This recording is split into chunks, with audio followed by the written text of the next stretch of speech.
the latest on the situation in Sudan. A Japanese self-defense forces plane is heading for Africa to evacuate Japanese nationals in the country. This comes as a paramilitary group clashing with Sudan's armed forces says it's agreed to a 72-hour ceasefire on humanitarian grounds. The Air Self-Defense Force transport took off Friday afternoon from Komaki Air Base in central Japan.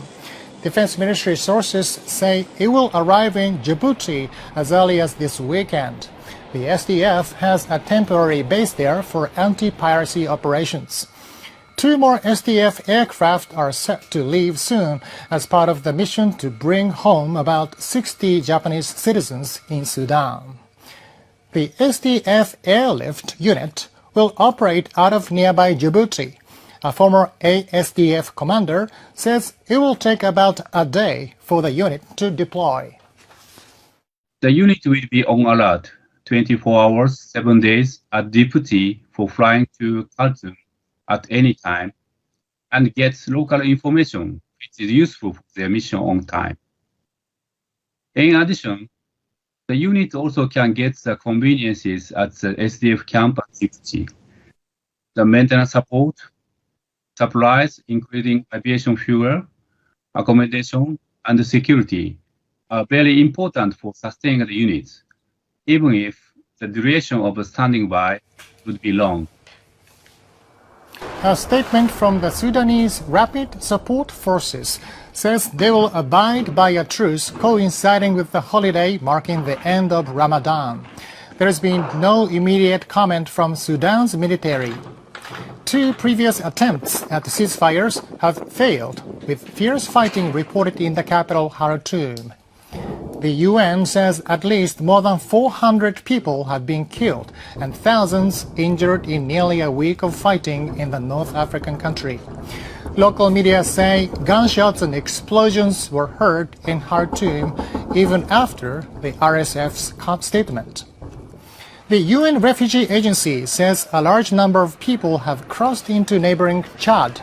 It says they urgently need food, water, and shelter. Reports say civilian airports have suffered major damage along with military air bases, making it hard for people to escape the violence. We want to get out of here, but no planes are flying. The airport is closed. The military and RSF had originally worked together to seize power in a coup 2 years ago, but they broke ranks over how to transition Sudan back to civilian rule. For more, I'm joined by Tanaka Koichiro, professor of Keio University. He's an expert on the region. Professor Tanaka, thank you so much for coming to the studio. Well, thank you for having me. So first, as we speak, various countries are launching missions to evacuate their citizens from Sudan. Could you tell us what these operations will look like? Well, for us, I think it's going to be an unusual case because so far all the countries have been talking about an airlift, which happens to be quite impossible given the conditions of the airport. So what comes next? Possibly a land lift, meaning that land transportation to either one of the neighboring countries is a possibility, but it is extremely dangerous. It's quite far away. It is, first of all, far away, and it also is extremely dangerous because nobody is quite certain what's going to happen in between.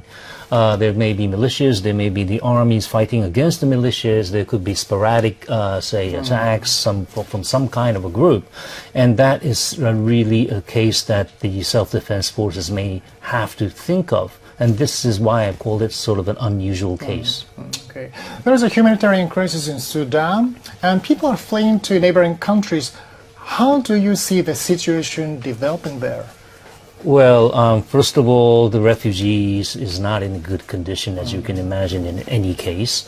There are also IDPs who are trying to flee the country, maybe from home, but still not have crossed the borders. They also need to be taken care of.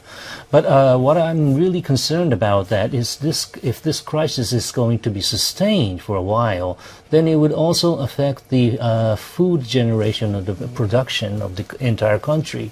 And that is going to lead to a famine, which which is more dangerous and also have a long, let's say, lasting negative effect over the country. The RSF and the Sudanese military are locked in confrontation.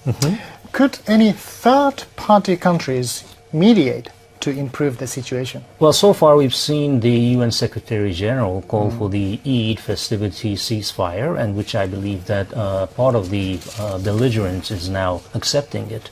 So that is a good sign. But if you're looking for as a permanent ceasefire or long-lasting ceasefire, I think it's very difficult, given these reasons that these two warring factions are fighting against each other. They are after their own interests. They are after their own, say, power, how to obtain power over the others. And that is a kind of a deal that nobody is really there to mediate. A country like the United States, well, in the past had the ability, but so far we have seen that they have lost sort of an interest in the Middle East and the region. Russia may be involved, but maybe in the negative sense.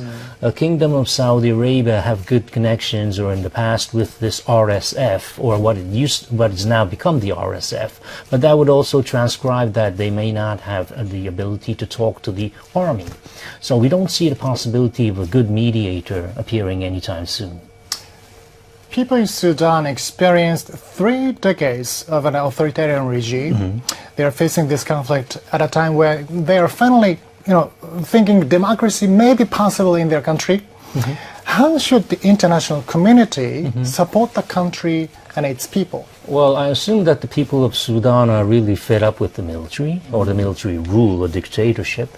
So what we need to do as a part of the international community is to support any kind of a democratic movement and also a democratic process that the parties and also the people could agree upon. And that's the first thing. And also there needs to be some sort of a consideration for the immediate humanitarian assistance if the conditions of the people are to deteriorate further. Professor Tanaka Koichiro, thank you so much for your insight. Thank you for having me again.